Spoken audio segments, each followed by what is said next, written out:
What's good, everybody? This is Philly Fan 1987, and this is Bleeding Green Daily. And I'm going to just give you a quick reaction to the game. But before I give you a quick reaction to the game, something I want to mention.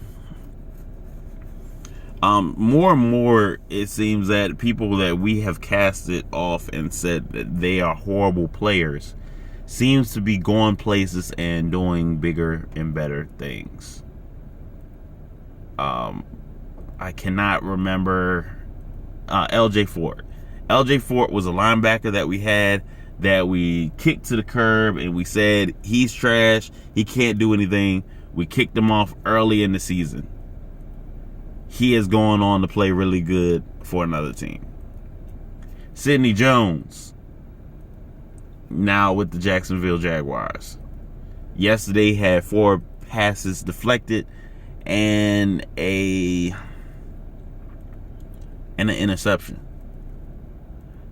Going over the next to Rasul Douglas, now with the Carolina Panthers. Been eating up receivers. I believe he knocked the ball out of Calvin Ridley's hand twice. And who was the last guy? Nelson Aguilar goes to a whole different team. It is showing out. Now, I don't know what this is. I don't know if it's Philly culture, us, the fans, being too much for some of these players. Maybe they are able to thrive in new places because the fans are not killing their confidence 24/7. Don't know if it's that. But the sense that I most feel, especially when it comes to the corners, because the corners just may not have been in the right scheme. But that plays to us drafting guys who are not right for our positions. That goes to drafting guys who are not mentally built for the kind of football we play in Philly, the culture we have here, the fans. But it more so speaks to not picking the right player. And if we're not picking the right players, if Howie is not getting the right guys, if we're drafting guys that don't fit our scheme, our culture, and our defense, then what the heck is the point? We're just drafting guys to give other people good draft picks because we're taking players that either don't fit our scheme, don't fit our culture, or that we can't coach. And we're sending them. Sidney Jones, first round talent. I think Rasul Douglas, I want to say he was either 5th or 6th round player. LJ Fort was a guy that we took in free agency, scooped him up out of free agency just to give him back to people in free agency. Nelson Aguilar was a 1st round pick for us. And we're tossing them to teams and giving other teams production, giving other teams the W. Meanwhile, we're sitting over here 1-3-1.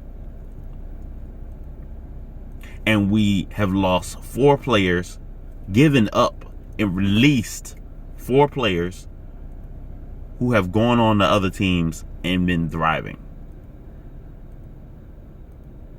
That points to a couple of different things. Like I said, either it's a bad culture fit, which we should have been able to find out in the drafting, in the months leading up to the draft. They were a bad scheme fit, which we should have knew before they were drafted, and it shouldn't have been on the board. Or we couldn't coach them up. And if we couldn't coach them up, that's a problem. That coach needs to be gone. Especially a secondary coach. If one, the secondary coach gave you input on these guys and said, take these guys, these are good corners. 2, couldn't coach them up. 3, they're now on other teams producing. Yeah, that's not going to work. Howie, the only saving grace Howie may have this off season is having to get us out of cap hell. If he can get us out of cap hell, he'll save himself. But at this point, I really don't even want him to be saved. But I know you're going to save him anyway. So here's the thing to do. Move Howie up into the front office. Allow him to help the next GM get cap space and all that stuff down pat. And move us up. Andy Weidel needs to go up to GM because he's good at scouting guys. And I believe if he's good at scouting guys and he has the final call on some of these players, we won't be missing on players. We won't get a JJ Arcega-Whiteside when DK Metcalf is there, because JJ would have still been there later if we really thought that he was so talented and thought that he was so great. But we won't miss as often. He'll still have Howie to help him out with cap situations and to help him out with free agency until he gets it straight. But no, if you're not going to fire him, send him up to the administration and bring Andy Weidel up to GM. And he needs to have the final call. He needs to be the GM so he can have the final call on this talent and not Howie Roseman, because Howie Roseman, that's not his thing. It's not his forte. Now, reaction to the Steelers game. I'm going to focus on the negative first. Get Gary off of the field. He is slow. He is slow at processing. He is as slow as an athlete. He is slow in coverage. He is getting us murdered week in and week out. Kittle was murdering everybody, but he was murdering Gary even more. Not having a forceful linebacker, especially when there's linebackers sitting out there who we could bring in and have better production. You're keeping Gary because he's the cheap option and somebody in that locker room loves him. But he is trash. You might also be keeping him because he's a veteran presence, but he is trash. If you can't process and diagnose things quickly on the field, and you're a liability in coverage, you're only good for the run defense, I don't want you. Put Davion Taylor out there. I'd rather have someone who is athletically gifted and fast enough to get there. It might be a little underweight than to have somebody who cannot cover whatsoever. And yeah, Taylor might not have any coverage skills whatsoever. He might not be good in pass coverage.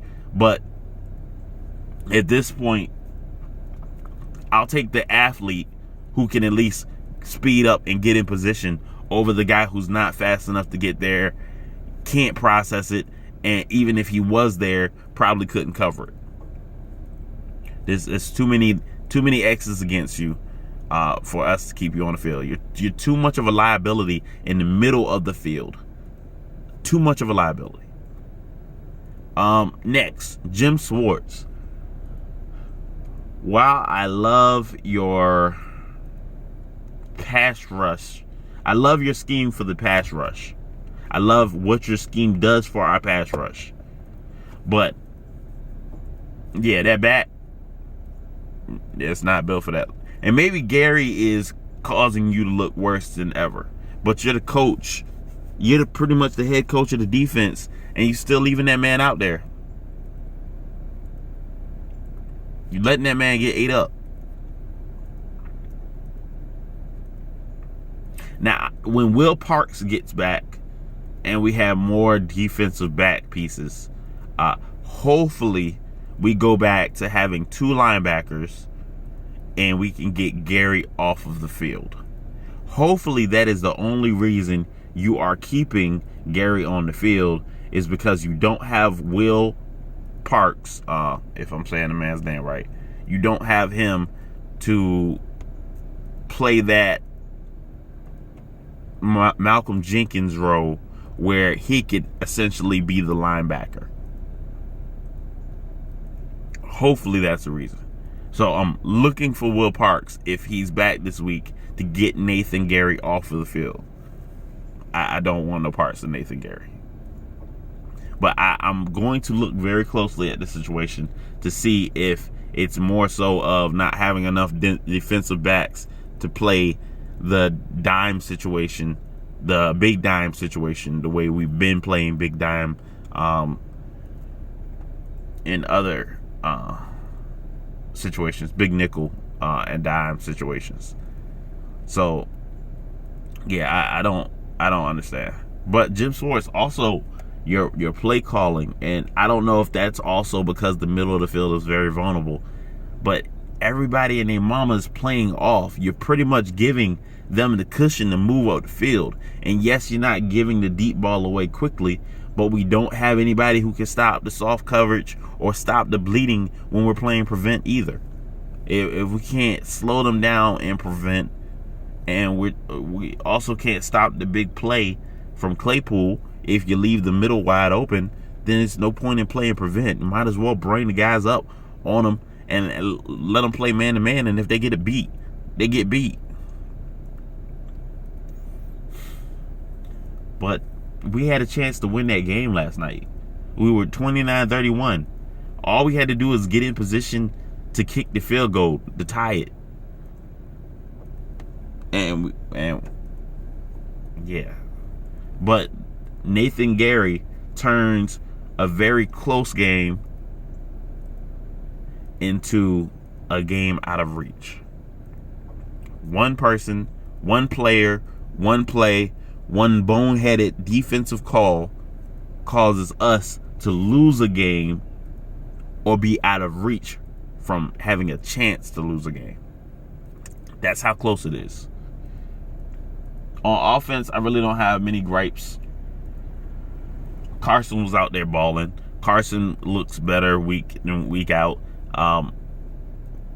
Yeah, Carson was out there doing his thing.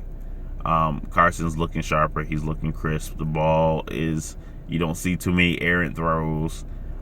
Maybe he just needed to get into a rhythm. Maybe he just needed the off season. This would have actually been his first full off season without an injury, having to work back from an injury or anything like that. So yeah, maybe that hurt him. Maybe the groin injury hurt him earlier. I don't know what it was. Maybe the mechanics was just trash and he needed this heat to get him to work on his mechanics. Whatever it is, it looks like he's worked himself out of it. And we'll see consistently. I'm not worried about the interceptions. I just want to see improvement. Yeah, I just want to see improvement. And he's making those improvements. He's making those strides. He's out there balling. He is not the reason we lost this game. He is every bit the reason that we stayed in that game and was able to do what we were doing. The offensive line looked pretty darn good. Glad to see we can take JP out and still be thriving. Lane Johnson even went out, and I think Carson Wentz still only got sacked once. So that looks pretty good for us. The receivers are growing. They're young guys, but Ward is balling. Fulgham is a beast and looked like a wide receiver one. And it may not be that he's a wide receiver one for real, but for right now, he is looking like a wide receiver one. And I would love to see what happens when Rager comes back, and see that if that's a really good 1-2 punch for us. And if we can develop Quez Watkins and John Hightower, that's going to be a really good set of receivers. JJ even got him a catch last night and looked pretty good. And he's been doing pretty good blocking. So if JJ ends up being a blocking receiver, a well-blocking receiver who can help us with the run game, help us with the screen game, and occasionally catch some pretty good catches. He had one for 35 yesterday. Then it's still bad on Howie, but it's not going to be bad for the team going forward. Him being the fifth receiver, it looks bad for where you drafted him and the amount of talent that was on the board. But as far as the wide receiver corps that we're building, it can still be a good look. And when Deshaun and Alshon come back, they can go ahead and have a seat on the bench because we don't need them, and Carson's playing better with this cast of guys. I'll take it all day. What Zach Ertz? We're not getting anything from Zach Ertz right now. I think that's more so to do with the contract situation. He said earlier in the year that he wasn't happy playing football right now. and he said it was with the contract situation. And he said that was in that moment that he didn't feel like that. But there's no way you can't tell me that's not carrying over into his play, and it's not. He's doesn't look like he's trying hard. Doesn't look like he's trying to injure himself, and he might just be playing for the next contract with the next team. And even then, he's not playing all that great. But you're definitely not showing me that you're a Kittle level player. You're not showing me that you're a Kelsey player. And you might just be preserving your body because the Eagles are treating you like crap, so you don't care. But can't have that don't care mentality. Can't have that quit mentality on our team. That's trash. I know you could do better than that. I know you could have fought off. I know you could have sold that penalty a lot better when the guy was on you after 5 yards. Yeah, we can't have that quitting them there. So when Goddard comes back, if you're not going to play, put Goddard out there, and hopefully Hakeem, I think it's Butler, if I got it right. I don't know this guy for real. If he can play and looks like a wide receiver or plays transitions to the tight end better, that's going to be your future guys if he can do what he's got to do. Hopefully we'll be able to see this next game against the Ravens. Hopefully they'll get him out there for a couple of plays, this, that, and the third. But yeah, Ertz, I can't vouch for you if you ain't out there doing nothing. Put the contract behind you and go out here and eat. Can't eat. I don't know. I don't know what to tell you. You're gonna be like one of these other. You're gonna be like a Jimmy Graham, who was doing great things and fell off the map. Are you a tight end one? Are you a fraud who had a couple of great seasons? That's what we need to see. That's what we need to know. You not doing well could actually bode well for us, because then we can say that you don't have the numbers for this new contract, you don't have the numbers for this, that, and the third, but we can bring you on for another year or two at a cheaper expense. That might still work out for us, but if we're going to get the production we're getting now, what's the point? What's the point? But that's all I have for you. This gives me a really good feeling about the Ravens game. Because we played what most people believe to be the number one defense, and we had opportunities to win the game, and we took our shots down the field. Carson did not look scared. That pass rush did not quiet Carson down. We were still able to win that game all the way up until the last 6 minutes of and not even 6 minutes, last 3 minutes of the game. That's when everything went away. So, it's Philly Fan 1987, Bleeding Green Daily, and you all have a wonderful week.